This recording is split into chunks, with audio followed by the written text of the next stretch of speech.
everybody, and welcome back to another week of informational writing. If you remember, there were two goals that we're really trying to work on in this particular assignment. The first one is for you to become an expert on your topic. And what that involves is all of the reading and research and note taking that you've done in the stages up until now. You thought about what you knew about your topic and what you wanted to know still. You thought about what your readers might want to know. You thought about were your sources good? Were they high quality sources? You evaluated them. And then you took some notes, and then you took more notes, and then you compared your notes to see if the information you were getting from different sources matched, or were they saying something different from each other, and how are you going to reconcile those differences? So you've done all of these parts of the process, which is really to help build your expertise in your topic. So now that you're the expert, what are you going to do with all of that knowledge? Well, you have to communicate it to your audience, and you have to share that with them. So communicating with your audience is the next step, and that's really where the writing process comes in, and figuring out what is the best way to get your readers to understand all of that knowledge and information that you've collected so far in your research and note-taking. In order to do that, it requires you to become kind of a teacher. You're going to be teaching about your topic through writing. And the best way to learn how to do that is to look at examples of writing from other published authors who have a lot of practice in teaching about their topics. So we want to look real quickly at some authors who have done that. And I want you to pay attention to the way that they don't just list facts, they actually write to teach information to their readers. They organize their writing in order to teach their information, and they use a variety of details to help readers learn. So we're going to take a look at a few examples. Before we do that, let's check out what's going on with Piper and take a quick look at the Corgi Cam. Piper has been kind of antsy today. The weather hasn't been great. She's been very needy. She's wanted a lot of bones to chew on. And so let's just take a look at the Corgi Cam and see what she's up to right now.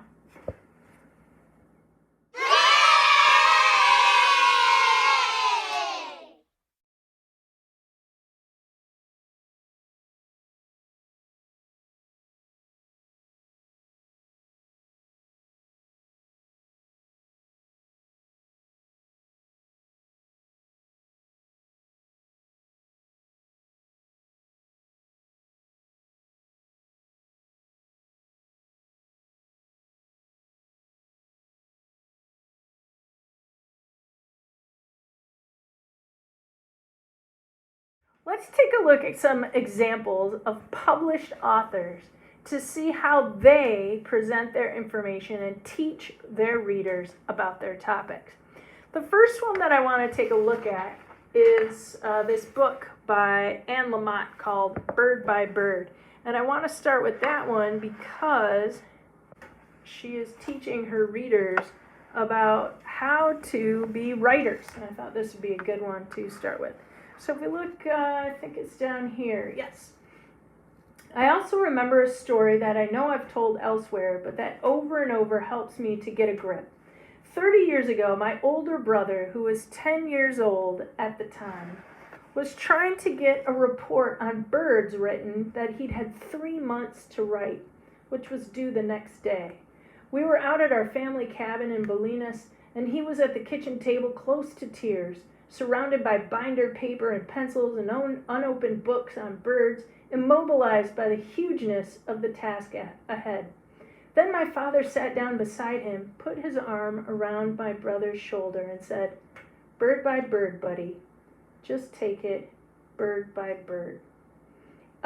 What I love about this little section of the book is this idea that when you're writing, you want to take it part by part and try not to be too overwhelmed by the hugeness of the project.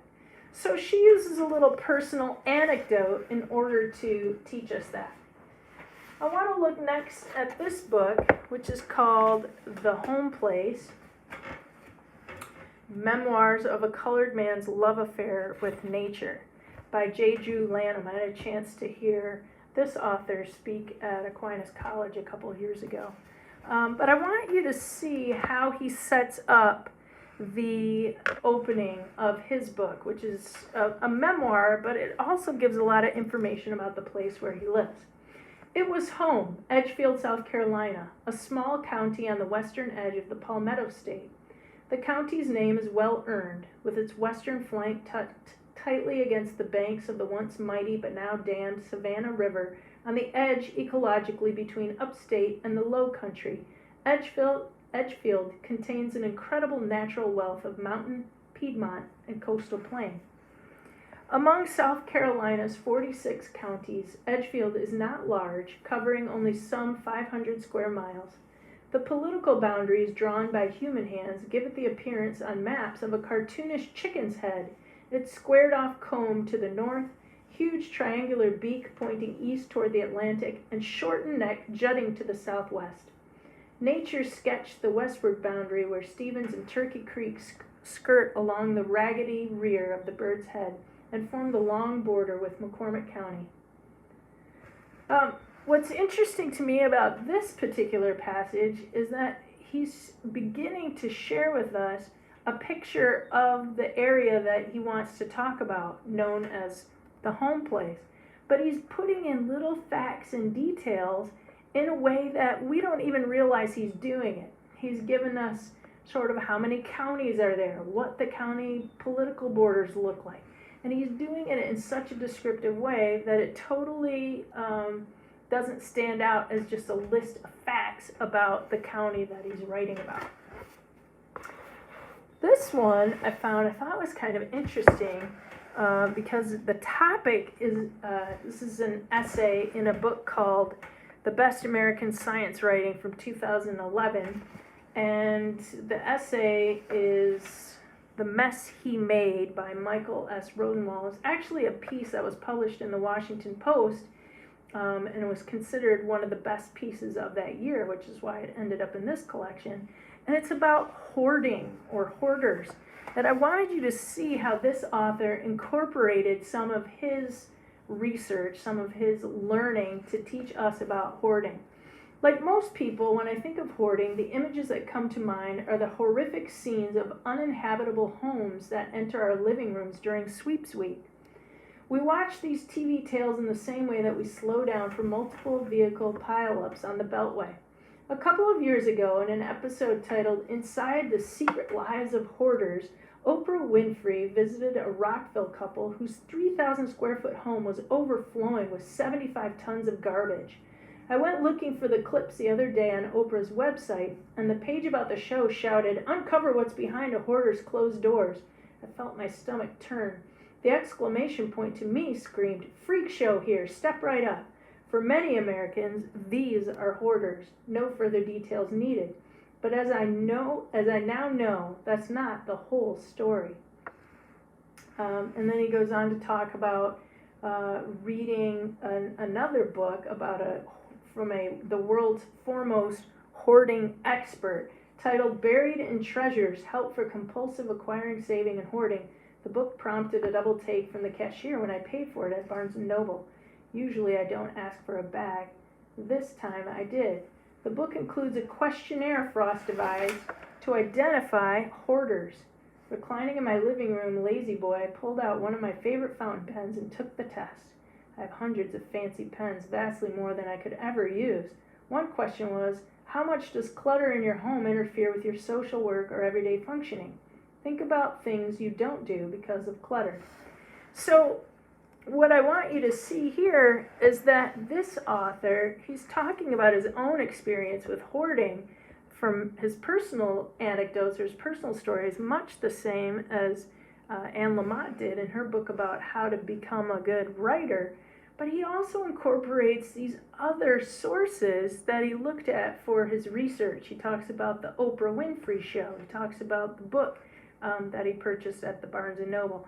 And he includes that information subtly so that we're learning a little bit more information about the topic, but he's not just listing facts for us. Let's take a look at one last text. This one is called Last Child in the Woods, Saving Our Children from Nature Deficit Disorder. I actually read this book years ago and then got it back out again when Mrs. Mast and I were writing an article for the newsletter for an environmental organization. We were writing about our vermicomposting and our tulip garden and getting kids outside and the importance of recess, which of course you know is a topic that's very important to me. And I wanted you to see how this author incorporates his research into his writing as well. So this is from chapter 2 of the book. On my bookshelf is a copy of Shelters, Shacks, and Shanties, written in 1915 by Daniel C. Beard, a civil engineer turned artist, best known as one of the founders of the Boy Scouts of America. For half a century, he wrote and illustrated a string of books on the outdoors. Shelters, Shacks, and Shanties happens to be one of my favorite books because, particularly with his pen and ink drawings, Beard epitomizes a time when a young person's experience of nature was inseparable from the romantic view of the American frontier. If such books were newly published today, they would be considered quaint and politically incorrect, to say the least. Their target audience was boys. The genre seemed to suggest that no self-respecting boy could enjoy nature without axing as many trees as possible. But what really defines these books and the age they represented is the unquestioned belief that being in nature was about doing something, about direct experience, and about not being a spectator. So what I wanted you to see here is that this author, his whole book basically is about this idea that we have to get kids outside in nature and reasons why parents and schools aren't allowing their kids to be outside in nature. And he's drawing on all of this research and these sources, even as far back as 1915, to make his point. So he's incorporating all of this into his own writing. So what I want you to see from all of that is that authors who are published, who are writing nonfiction, are all using different ways to get their information into their writing so that we, the readers, learn something from their work. How are they doing that, and how can you do that as somebody who's maybe new to this style of writing? So nonfiction writers are teachers. Your goal is to try ways of teaching through writing that published writers use. So what I'd like you to do is go back to your sources and look at how did they write them so that you learned about the topic. What kinds of things did they incorporate in their writing that helped you?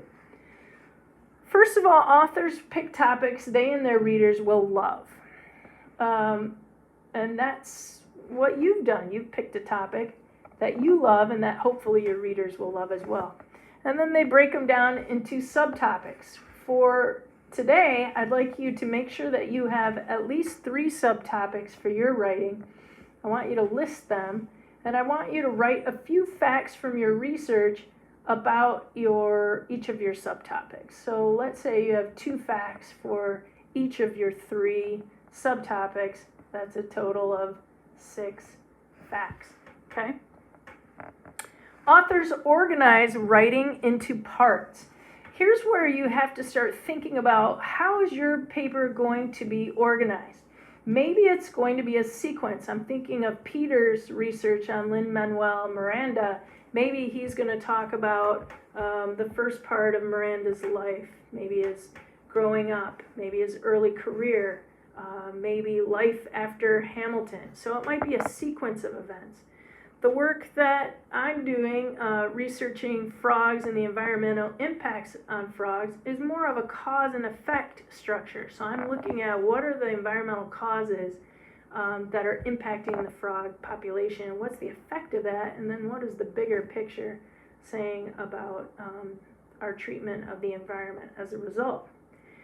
It might be a series of questions and answers. I'm thinking here about Lily Beasley's focus on pioneer life.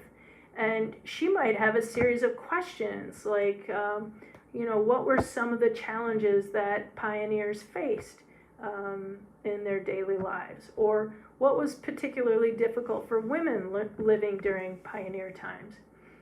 This could even be something that Colin could focus on in his research on ancient Greece. He kind of could have any one of these. He could maybe be talking about a sequence of events in terms of some of the wars that they had, the causes and effects of how these different Greek populations were getting along or not getting along, and what the effects of that was. And he might just have a series of questions and answers, why certain groups like the Spartans could rise to power so easily, or why it was that Greeks banded together when they were fighting outside forces, but within Greece they were fighting with each other. So you might have to think about, well, which one fits the best with what I'm trying to research. Finally, authors use details and strategies to teach readers. They might use lists. Some of you might have a list of things. I'm thinking of Lily May's topic. She might have a list of symptoms for the illness that she's researching. And that might be a good way to include that. Anecdotes. Cam Pallow's writing about Major League Baseball stadiums, and maybe he's visited some of them and would include some anecdotes to kind of bring those places to life. Drawings and labels. Thinking about Emmett Mast's research on drums, and he's talking about the different parts of the drum set. He may want to have a drawing of a drum set with the labels and what those different parts are used for. And finally, maps. If you have a topic that involves looking closely at a particular region or part of the world. So these are all things that will help you as a nonfiction writer become a teacher of your topic. So what I need for you to do today is to, again, make a list of your subtopics, find a couple facts for each of your subtopic, and then work on some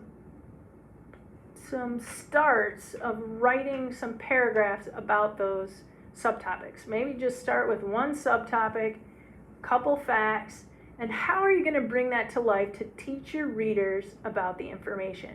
You'll notice all the examples that I used didn't just list facts. They somehow wove those bits of information into the writing to make it interesting for their readers. How will you do that? I will plan to put some examples, a couple different examples of what I might do with my topic so that you can see that. I will also put up the examples that I used today in the video so you can see those as well. And hopefully you'll be looking at your own sources to see how those authors presented the information as a way to teach you about the information. You've learned a lot. Somehow they did it successfully. What were those strategies that they used? Okay, so to turn in for today, I should see think of it as a rehearsal. An attempt writing on the page a paragraph about one of your subtopics, just to kind of get you started to introduce that subtopic to your readers and to teach them some information. All right, so watch the video, look at the examples, follow the directions, send me your writing, and I can't wait to see what you come up with. Have fun!